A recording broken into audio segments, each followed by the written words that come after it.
What's going on, everybody? My name is Michael Beard. Today we are seeing Doctor Strange in the Multiverse of Madness. Now, just had to blow the AC for the last 5 minutes at full blast until I got to the theater so I could do this review in the car because it's like almost 100 degrees here in Arizona. I'm excited to check out Doctor Strange in the Multiverse of Madness. This is the before the movie thoughts. Now, there's a big difference between expectations and speculation. Speculations is all the things that you've heard might happen and things you want to have happen. I'm not going to talk about them here in this video because this is a very spoiler-free review, and if I talk about the speculations and then some of them are real, I'll feel bad. So I'm not going to talk about any of the speculations. If you've been in the conversation, you know the speculations, but I'm going to try to lower my expectations going into this movie and really just hope for a fun Marvel outing. I've only been really just disappointed once in the last several years, and that was with Eternals. It wasn't terrible, but it just wasn't a Marvel movie to me. It just wasn't that same fire. So hopefully Doctor Strange, the Multiverse of Madness, continues what Spider-Man No Way Home was doing.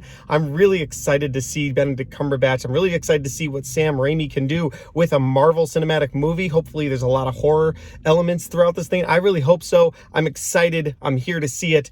Let's do the review. Go, go, go! Doctor Strange in the Multiverse of Madness. All right, guys. Doctor Strange in the Multiverse of Madness is 100% madness. I don't even know what I can say. I mean, I could try to talk about Doctor Strange. All right, I could try to talk about what happens with what. Well, maybe when they meet the. Okay, apparently this movie is just incredibly hard to not spoil, so I'm not going to try to do that. What I can talk about is the direction of this movie and the theme of this movie, which is horror. Marvel finally did it. They finally crossed the genre into horror. They've done sci-fis. That guy's walking behind me. They've done sci-fis. They've done all kinds of different genre movies, spy thrillers, action movies, obviously, comedies. But they have tapped into horror, and Sam Raimi brought it. I can't believe they were able to tap into horror like this.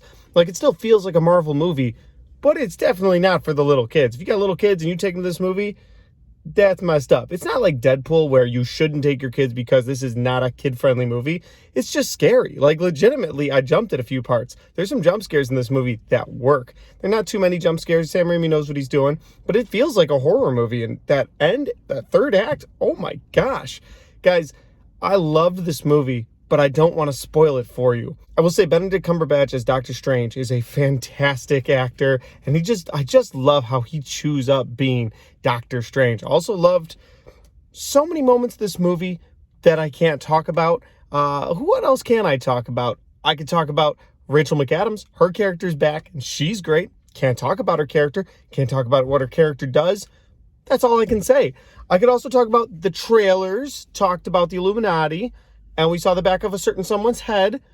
Oh my God, that scene blew my mind. So when you get there to that scene, it will blow your mind too. But again, no spoilers here. I love everything about this movie. I hope Marvel continues. And I think I know what was missing from Eternals. It didn't further the superhero genre. That is what's missing from Eternals. It was just, we're the Eternals. We have some conflict and we fight.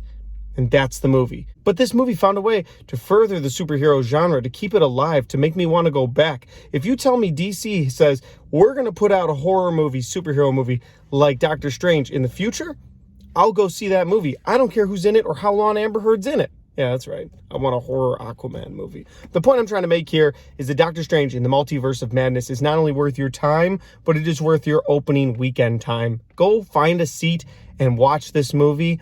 I can't wait to view it again. This movie fired on all cylinders. I know it's an old saying, but that's what I felt like. Like, there's not another. This is another thing I could talk about. Sorry, I'm just trying to reach for things I could talk about in this review. The runtime of this movie, 2 hours, 6 minutes, perfect. Marvel, please bring more of that. I love long movies. When they said Endgame was going to be 3 hours, 3.5 hours, or whatever it was, I was like, yes, 6 hours, let's do it. But in actuality, there does need to, like, some of these movies need to trim some of that time out, and they trimmed this time out perfectly. I wouldn't add a minute to it. I wouldn't take a minute away from this. 2 hours, 6 minutes, perfect runtime. The flow kept going. Just when they'd slow things down and do a little bit of character development, no matter which character they were doing it with, they found a way to pick the pace right back up and just jump right into this movie. Like I said, I've loved it. I think this movie is one of the better Marvel movies we've gotten since Endgame, which means all the movies last year, yeah, a little lackluster. And yeah, it's a perfect follow-up to Spider-Man. That's all I'll say. Guys, I thought this movie was great. I can't wait for you guys to see it so we can talk about it in the comment section below. And that's my movie review. Guys, if you've seen Doctor Strange in the Multiverse of Madness, or you have plans to go see it this weekend, well, put your thoughts and comments in the comment section down below and let me know your thoughts about Doctor Strange in the Multiverse of Madness, because that's what this movie is. It's madness. Finally, guys, if you haven't subscribed to my channel yet, make sure you do that, because I got a lot of contents coming your way and I want to just share this stuff with you. I want to go back and forth. I want to talk about it, which leads me to the comments. Yeah, I'm doing this all weird, but that's how the movie was. It kind of scrambled my brain. It was all over the place. I wonder what this movie would look like in 3D. Maybe that's the next way to see it. Okay, guys, thanks for watching. I'll see y'all next time.